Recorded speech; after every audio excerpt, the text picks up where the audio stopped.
In the depths of a moonless night, when the very air seemed to congeal with an unnatural chill, the search for the lost souls of Hollow's End continued unabated. The forest, a labyrinth of twisted boughs and gnarled roots, stood as a silent sentinel to the horrors that lurked within its shadowy embrace. Commander Eli Reyes, his visage haggard and worn by the relentless pursuit, gazed into the flickering flame of a camp lantern. The light cast ghastly shadows upon his face, accentuating the hollows of his cheeks and the desperation in his eyes. Behind him, the forest loomed, an impenetrable wall of darkness that seemed to pulse with malevolent intent. "Day 6 of the Hollow's End search," Reyes whispered, his voice hoarse and trembling. "We found the first victim's jacket this morning. It was still warm, as though its owner had, but moments ago, slipped from its confines. The stitching along the collar was torn inward, as if by some unseen force." The camera panned, revealing the haunted faces of his team. Deputy Mara Voss clutched a thermal camera to her chest, its screen flickering with static and otherworldly images. Beside her, Rookie Officer Jake Pruitt gripped his shotgun with white-knuckled intensity, his eyes darting from shadow to shadow, seeking phantoms in the gloom. The trees that surrounded them stood unnaturally straight, their branches interlocking like the bars of a primordial prison. A silence hung in the air, broken only by the ragged breathing of the search party and the occasional crackle of their malfunctioning equipment. Suddenly, the radio burst to life, its speaker emitting a voice that sent shivers down the spines of all who heard it. It was a voice that was not quite human, a discordant amalgamation of tones that seemed to emanate from the very fabric of reality itself. "Unit 47, it rasped. Proceed to the clearing with the stones."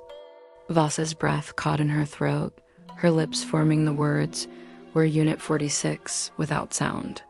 Pruitt, as if compelled by some unseen force, turned slowly toward a path that had not been there moments before. The trees that lined this new trail grew in perfect spirals, their trunks marred by deep vertical grooves that were too regular to be natural, too deep to be made by mortal tools. "First roll of Hollow's End searches," Voss murmured, her voice barely audible above the whisper of the wind. "If the trees look carved, you're already in too deep." The clearing appeared before them without warning, a perfect circle of flat black stones arranged like the teeth of some colossal beast. At its center lay a hunting knife, its blade crusted with a substance darker and more viscous than blood.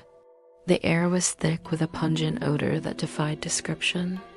Voss's thermal camera revealed handprints on the stones, glowing with an eerie heat that seemed to emanate from beneath the earth itself. Pruitt, drawn by some inexplicable compulsion, reached for the knife. The moment his fingers made contact, the world around them shuddered. The trees trembled without wind, their branches creaking and groaning like the ribs of a great leviathan. The radio erupted in a cacophony of screams, a dozen different voices crying out in terror and anguish. The time stamp on their equipment began to run backward, as if time itself were unraveling around them. When the chaos subsided, the knife had vanished. In its place lay a child's shoelace, tied in an intricate knot that none of them recognized. The thermal camera now showed their own heat signatures fading, while something cold and ancient took shape behind them. Reyes spun, his flashlight carving through the darkness like a blade. For 3 terrible moments, the camera captured images that would haunt the dreams of those who viewed them. A man-shaped silhouette with too many joints, its limbs bent at impossible angles. The same figure, now closer, its head tilted in a way that defied the laws of anatomy. Empty space where it had stood, and Voss's thermal camera displaying the words, "I see you," in glowing text that seemed to burn into the very air. Pruitt's shotgun roared, its report echoing through the forest like the wrath of an angry god.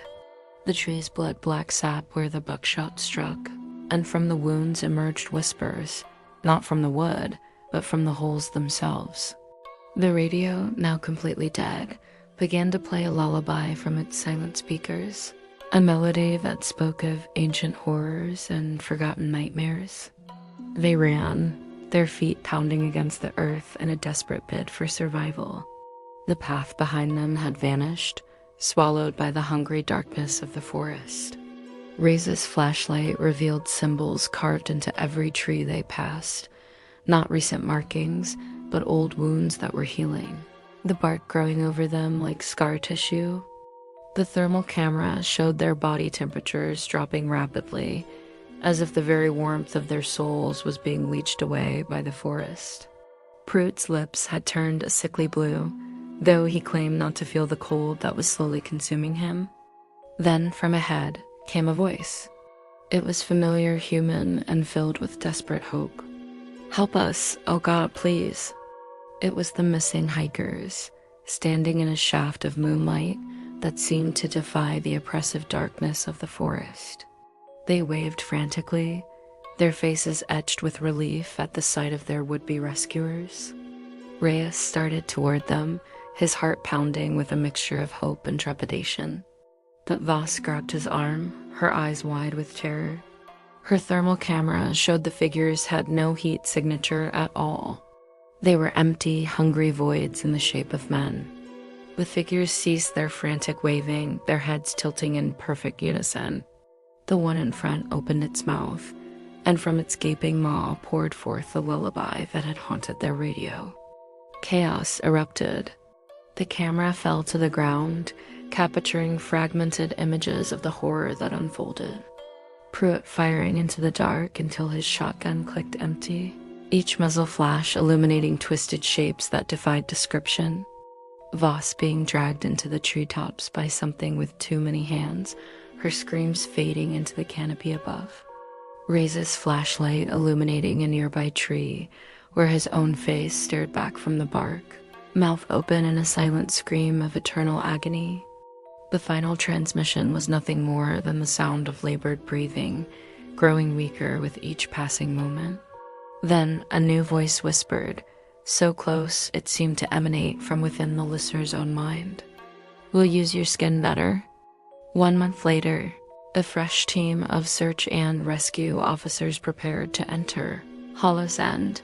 Their equipment check revealed 3 anomalies that sent shivers down their spines.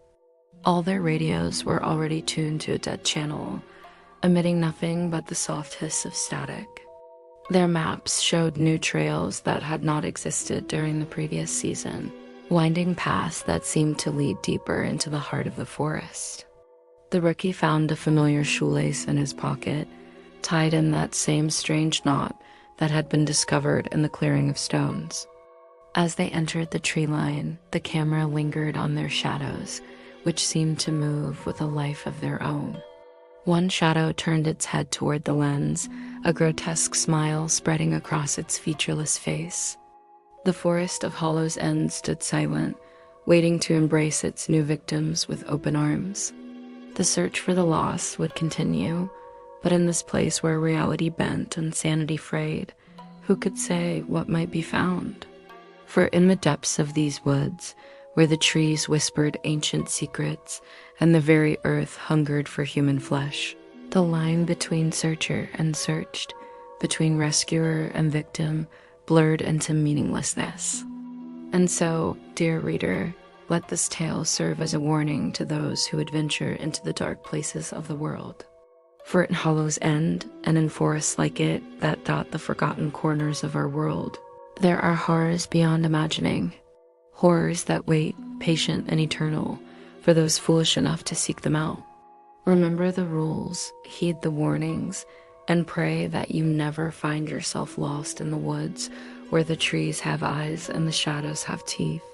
For in Hollow's End, the search never truly ends. It merely claims new souls to join the ranks of the eternally lost.